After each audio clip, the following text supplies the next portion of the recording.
Vous risquez de voir ce type de spot publicitaire souvent cette année. Depuis le 1er janvier, les violences faites aux femmes sont devenues grande cause nationale 2010.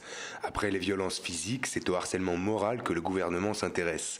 Un délit de violence psychologique au sein du couple devrait être créé au printemps. En France, une femme sur 10 est concernée par les violences conjugales, un délit difficile à prouver quand il s'agit des violences morales.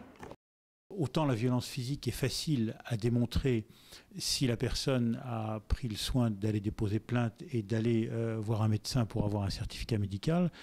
Mais la violence psychologique, généralement, elle est l'effet de personnes perverses, assez intelligentes, pour ne pas engager ce genre de violence en public.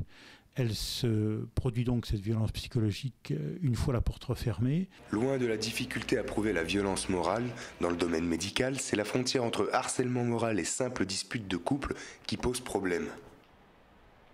Pour ce qui est donc dans la condition d'harcèlement dans le cadre d'un couple, le risque, c'est un peu la dérive aussi où, suite à une dispute dans un couple ou un conflit, une des personnes, donc je pense que là c'est plus les femmes, pourrait dire oui, mon mari exerce sur moi de la violence psychologique, alors qu'on serait dans un cadre de conflit de couple, je dirais, assez classique.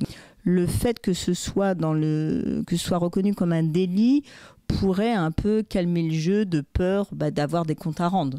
En cas de violences avérées, c'est auprès des commissariats que les hommes devront rendre des comptes. Depuis le mois d'avril, le pôle protection se charge des violences intrafamiliales. Mais le statut de grande cause nationale donnera surtout un coup de pouce aux associations qui pourront diffuser gratuitement des spots publicitaires. C'est le cas de l'association Parole de Femmes. Il faut tout de suite dire que nous sommes un certain nombre d'associations qui nous sommes regroupées dans une fédération nationale Solidarité Femmes qui a été justement le moyen de regrouper les associations qui ont une spécificité, l'accueil des femmes victimes de violences. Nous avons décidé de faire de la prévention en milieu scolaire car pour nous l'intérêt de l'association c'est de penser qu'il faut changer complètement le système d'éducation auprès des jeunes. Et Evelyne aura toute l'année pour faire bouger les préjugés.